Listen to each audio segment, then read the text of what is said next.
He slapped me hard, the sound filling the room, then yanked my hair and slammed my head against the wall. The pain rushed through me, but the hurt from his betrayal was even worse.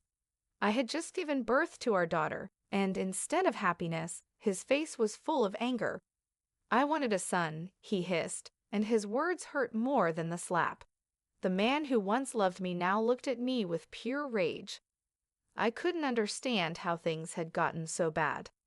Just hours ago, I had held our daughter, Sophia, in my arms for the first time, her tiny face full of innocence and hope. I had imagined that she would bring us closer, bind us as a family, but Matthew had barely looked at her. His first words had been, "You failed me, Samantha." It was as if he couldn't bear the sight of the child we had created together because she wasn't a son. I could feel my vision blur as tears welled up, not from the physical pain, but from the heart-wrenching realization that the man I loved, the father of my child, had become a monster. I wanted to scream, but no words came out. All I could think about was how quickly everything had spiraled out of control. My name is Samantha, and this is the story of how my life shattered and how I rebuilt it. One filled with betrayal, heartbreak, and ultimately the strength to rise again. It all began in Seattle, where I first met Matthew Jameson when we were in high school. He was quiet, always working on his computer in the library, but there was something about him that intrigued me. He seemed so focused, so different from the other boys who were all about sports or parties. I remember watching him from across the room, wondering what went on in his mind as he typed away. One day, after weeks of building up the courage, I finally approached him. "Hey Matthew, do you have a minute?" I asked, my heart pounding so loud I was sure he could hear it. He looked up from his computer, surprised, his eyes narrowing slightly in confusion before softening. Sure," he replied, his voice quiet but friendly. From that moment, we were inseparable. Matthew became my high school sweetheart, the boy who made me believe in forever. We spent endless hours together, talking about everything and nothing. We had dreams, big dreams. He wanted to work in tech, and I had aspirations of making it in marketing. We made plans, whispered promises under the stars, and shared our first kiss at prom. It felt like a fairy tale, like nothing could ever break us apart. By the time we graduated, I was convinced we were destined to be together. We married when I was 23, filled with hope and excitement. I had just started my career as a marketing consultant, while Matthew worked as an aide technician. Life seemed perfect, especially when we found out I was pregnant. I thought our love was strong enough to weather anything, but I was wrong. The early days of motherhood were blissful. I remember holding Sophia in my arms, her soft breaths filling the quiet of the room. I would watch Matthew as he held her too, though not as often as I had hoped. The joy I saw on his face when he first held her seemed to fade quickly, replaced by a distance that grew wider with each passing day. But everything changed after Sophia was born. Matthew began coming home late from work, sometimes not coming home at all. I would sit on the couch, my heart pounding with worry, waiting to hear the creak of the front door, hoping for some kind of explanation that would ease the knot of anxiety twisting in my stomach. "Where have you been?" I would ask, trying to keep my voice steady, not wanting to accuse him outright, though deep down I feared the worst. "Just work, Samantha," he would reply, brushing past me without even meeting my eyes. "You know how it is." But I didn't know. What I did know was that things were falling apart. I felt like I was losing him, and with each passing day, the Matthew I had fallen in love with seemed further and further out of reach. The breaking point came one evening during another argument. The house was quiet except for the sound of the clock ticking in the background, a reminder of how late it had gotten. I had waited up for Matthew again, and when he finally came through the door, it was clear something was wrong. He was agitated, barely able to meet my eyes. I had asked him, once again, where he had been. "This isn't just about work, Matthew. What's going on?" I demanded, frustration bubbling inside me. I was exhausted, emotionally and physically, and I couldn't take the distance between us any longer. He snapped, his voice sharp and cutting. I'm doing my best. Maybe if you weren't so needy all the time, I wouldn't have to stay out. His words were like a slap in the face, but what came next was worse. In a blur of anger, Matthew lunged at me. His hands gripped my neck, pushing me down to the floor with a force that knocked the wind out of me. I was stunned, staring up at him in disbelief. The man I had married, the man I had built a life with, was now a stranger. I could barely recognize him through the haze of my shock and fear. For a moment, everything stood still. It was as though time had slowed down, the only sound my heartbeat pounding in my ears. He didn't just hurt me physically.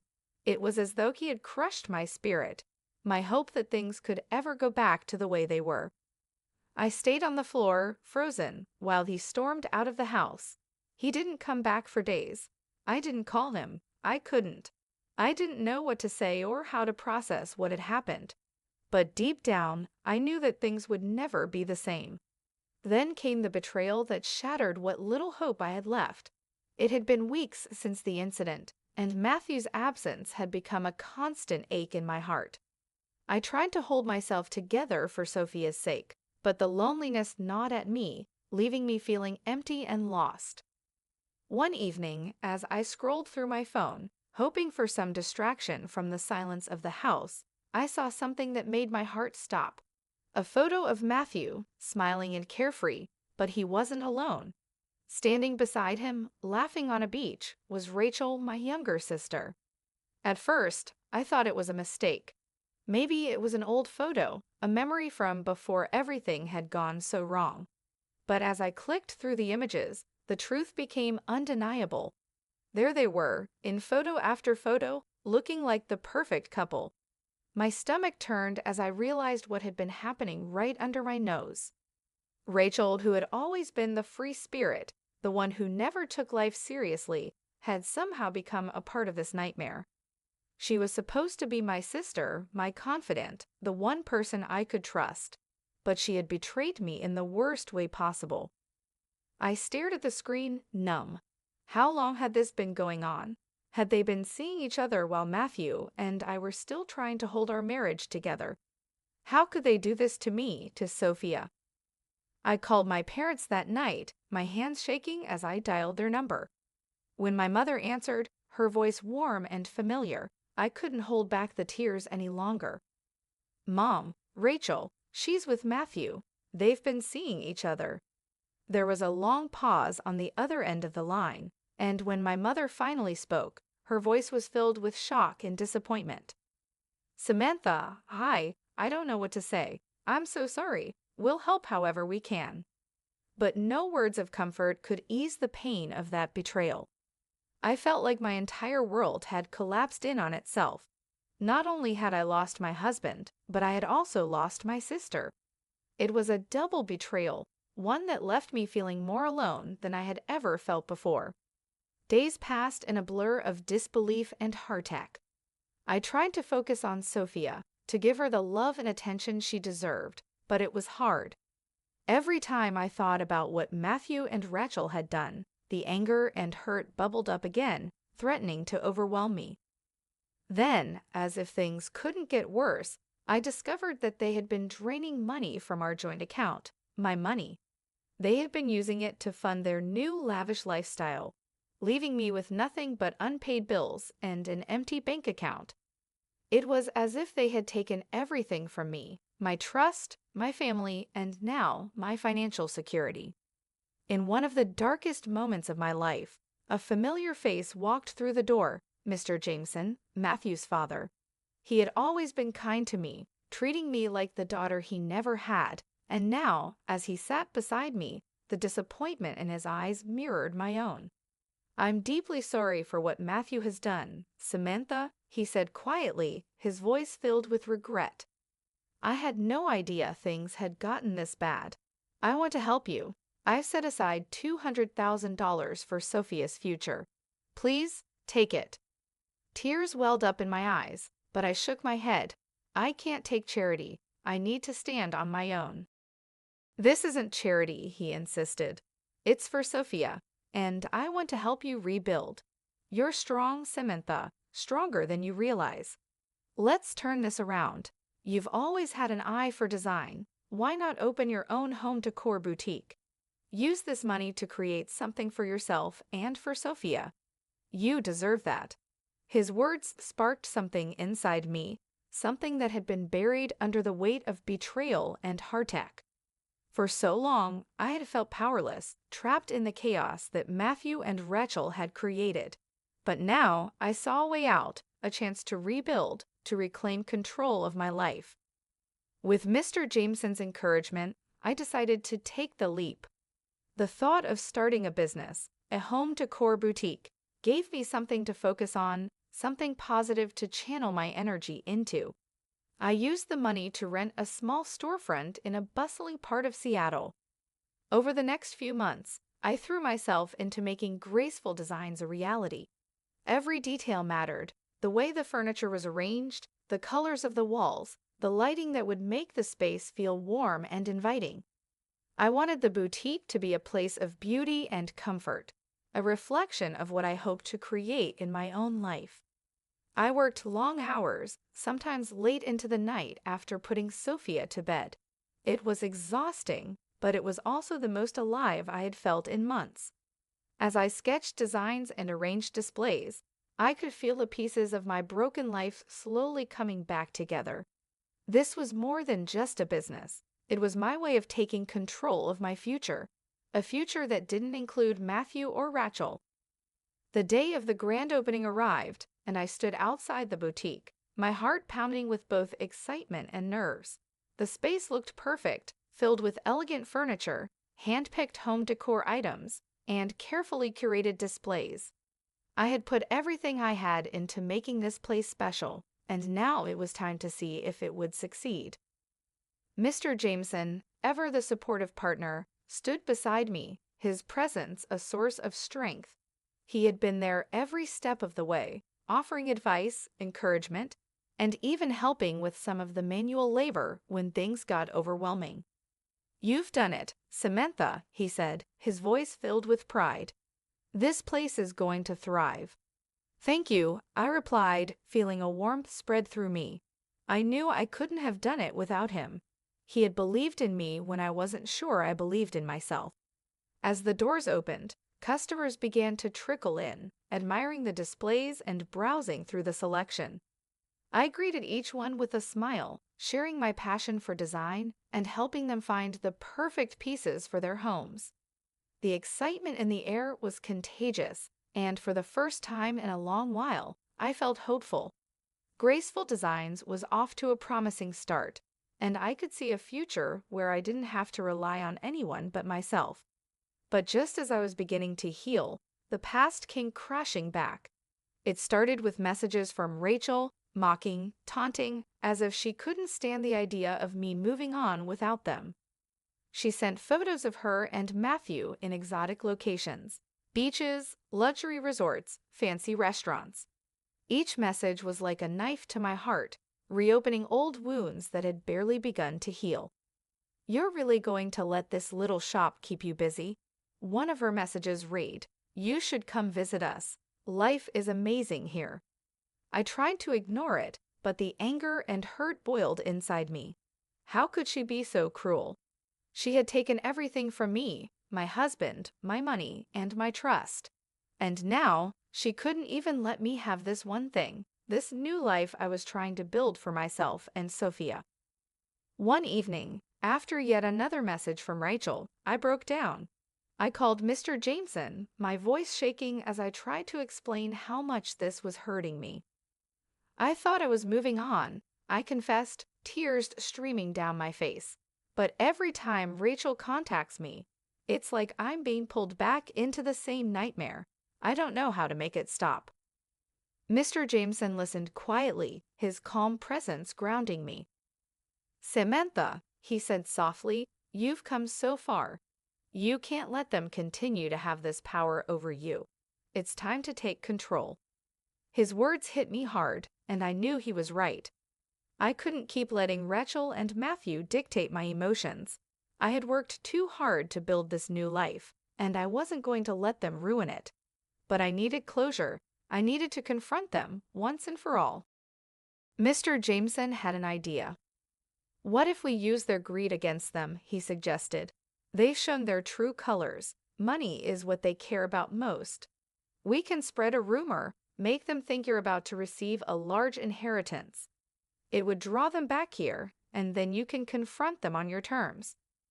At first, the idea seemed too far-fetched, but the more I thought about it, the more it made sense. Greed had always been their weakness, and if I could use that to bring them back to me, I could finally get the closure I so desperately needed. We put the plan into action, spreading rumors through mutual acquaintances about a large inheritance I was supposedly set to receive. We knew it wouldn't take long for the news to reach Matthew and Rachel, and we were right. Within weeks, they were back in Seattle, drawn by the promise of easy money. They walked into graceful designs, their smug expressions barely hidden behind fake smiles. It was almost surreal, seeing them standing there together. Matthew, the man I had once loved, and Rachel, the sister who had betrayed me. They looked like they were living the perfect life, but I knew better. I could see the cracks beneath the surface, the desperation in their eyes. "Samantha," Matthew said casually, as if nothing had happened between us. "It's been a while. We've heard about this big inheritance. Care to share the details?" I forced myself to smile, keeping my composure. "Actually," I replied, my voice steady, "I think you'll find out soon enough." As we sat down at a small table in the boutique, I could feel the tension in the air. They were eager, greedy for the money they thought was coming their way. But what they didn't realize was that this meeting wasn't about them. It was about me taking back control of my life. As I sat across from Matthew and Rachel, I could feel the weight of everything that had happened bearing down on me. The betrayal, the lies, the pain they had caused. But I kept my composure. This was my moment, and I wouldn't let them see me falter. "I know what you've both done," I began, my voice calm but firm. "You stole from me, you lied, you betrayed me. And now, you think you can just walk back into my life and take more." Matthew shifted uncomfortably in his seat. His confidence, which had been so obvious when he walked in, was beginning to crumble. "Samantha, it's not like that?" "Oh, it's exactly like that," I interrupted, my eyes locking with his. "But you see, I'm not the woman you left behind. I've built a life for myself, and I'm thriving. And as for the inheritance you're so eager to get your hands on, it's not going to either of you." Rachel's face twisted in anger, her voice trembling as she spat. "You're making a mistake, Samantha. We're family." I let out a bitter laugh, shaking my head. "Family doesn't betray one another, Rachel. You lost that title the moment you chose to steal from me." Just then, the door to the boutique opened, and Mr. Jameson walked in. His presence added a gravity to the moment, his calm authority unmistakable. He approached the table and sat down beside me, his eyes never leaving Matthew and Rachel. "The inheritance," Mr. Jameson said, his voice steady, "is going to Sophia. Neither of you are entitled to a single penny." The shock on their faces was priceless. I could see their world collapsing around them as they realized they had been outplayed. For the first time, I saw fear in their eyes, fear that they were about to lose everything they had so arrogantly assumed would be theirs. Matthew opened his mouth to speak, but no words came out. His usual smugness had vanished, replaced by a desperation I hadn't seen before. Rachel, too, was at a loss for words, her earlier bravado crumbling as the reality of the situation sank in. As they stormed out of the boutique, defeated, I felt a wave of relief wash over me. I had taken back my power, and it felt liberating. I had reclaimed control over my life and my future, and there was nothing they could do to take that away from me. Weeks passed, and Graceful Designs continued to thrive. The boutique had become a beloved part of the community, with customers returning week after week to browse the carefully curated collections I had put together. Each day, I grew more confident in myself and the life I was building for Sophia and me. But despite the success of the boutique, the memories of Matthew and Rachel still lingered. I couldn't forget the way they had torn my life apart, and I knew that I wouldn't find true closure until they faced the consequences of their actions. Then, one morning, I received a notice from the court. It was time for the legal proceedings against Matthew. Not only had he betrayed me financially, but he had also physically assaulted me, and now justice was finally within reach. The courtroom was filled with tension as Matthew stood before the judge. I sat quietly in the gallery, my hands clasped together in my lap, listening as the charges against him were read out: domestic violence and theft. The weight of his actions was clear for everyone to see. There was no hiding from the truth now. As I testified about the night he struck me, describing the moment he slapped me and slammed my head against the wall, the courtroom fell silent. It was difficult to relive those memories, to speak about the violence and betrayal that had nearly destroyed me. But I knew it was necessary. I needed to ensure that Matthew was held accountable for the pain he had caused, not just to me, but to our daughter as well. The judge listened carefully to both sides, and after what felt like an eternity, the sentence was finally handed down. Matthew was sentenced to 5 years in prison for the physical assault and domestic violence. His face remained emotionless as the verdict was read, but I could feel the weight lift off my shoulders. This was justice. This was the closure I had been waiting for. But that wasn't all. In addition to the prison sentence, Matthew was also ordered to pay a $50,000 fine for the pain and suffering he had caused.